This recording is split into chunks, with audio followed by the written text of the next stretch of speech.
पुरुषोत्तम मास की कथा अध्याय प्रथम। सूत जी का मुनियों से वार्तालाप। भक्तों को कल्पवृक्ष के समान फल देने वाले वृंदावन विहारी अद्भुत पुरुषोत्तम भगवान को नमस्कार करता हूँ। नरों में श्रेष्ठ भगवान नारायण को नमस्कार कर माता सरस्वती व जगत गुरु व्यास जी को सफलता प्राप्त करने निमित्त प्रणाम करता हूँ।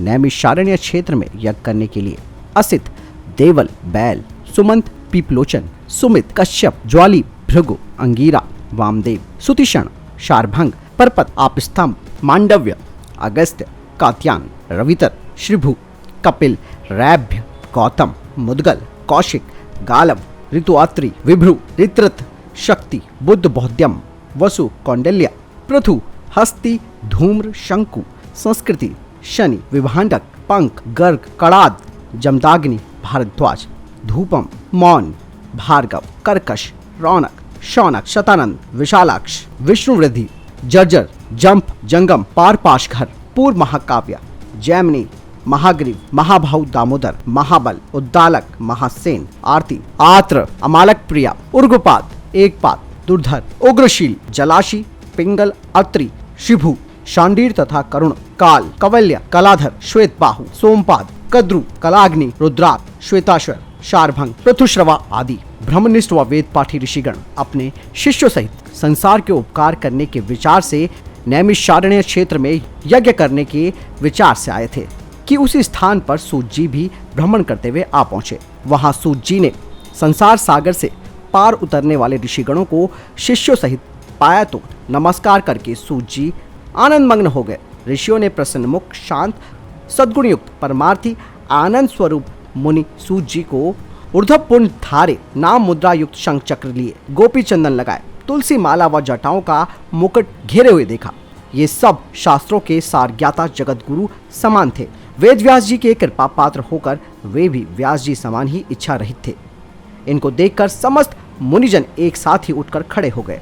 सूत जी ने हाथ जोड़ विनम्र हो बारंबार ऋषियों को शीश झुकाया। तब ऋषि बोले, परम भागवत सूत जी, आप चिरंजीवी हो, हमारे बनाए हुए इस उत्तम आसन पर विराजिए। सूत जी मुनियों से तपोवृद्धि पूछकर अपने आसन पर बैठ गए।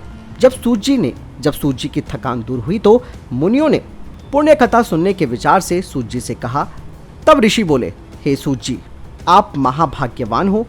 गुरु कृपा से आपने भगवत रहस्यों को वर्णन करने की शक्ति प्राप्त की है। व्यास जी के शिष्यों में शिरोमणि आप हम सबके पूज्य हो। हम लोगों ने संसार से सार रूप में सहस्त्रों कथाएं सुनी हैं। उनमें और भी सार रूप और श्रेष्ठ कथाएं होंगी जो संसार रूपी समुद्र में डूबे हुए लोगों को पार कर सकती हैं। जो अज्ञान रूपी अंधकार में नेत्रदान के समान हैं, उसको हमारे सम्मुख वर्णन कीजिए। ऋषियों के ऐसे वचन सुनकर सूत जी बोले, हे मुनिजनों, मैं पहले पुष्कर नामक तीर्थ पर गया। वहां स्नान कर ऋषियों और पितरों को पिंडदान किया। तब यमुना तट गया। क्रमानुसार अन्य तीर्थों में होता हुआ गंगा तट आया। फिर काशी होकर गया पहुंचा। वहां भी पितरों को पिंडदान कर वेणी और कृष्णा होकर गंडकी में स्नान करता पुला मुनि के आश्रम में गया। फिर धेनुमत में स्नान करता सरस्वती के किनारे 3 दिन तक रहकर गोदावरी पहुंचा। फिर कृतमाला, कावेरी, निर्विंध्या, ताप्ती, वहैसी, नंदा, शर्मदा और नर्मदा और चमरयंती होता हुआ सेतु बंधु गया। वहां से बद्रिका आश्रम पहुंचा। वहां नारायण का दर्शन कर तपस्वियों को नमस्कार और स्तुति कर सिद्ध क्षेत्र आया। इन सभी तीर्थों में भ्रमण पर्यटन करते हुए जांगल देश होता हुआ मैं हस्तिनापुर पहुंचा।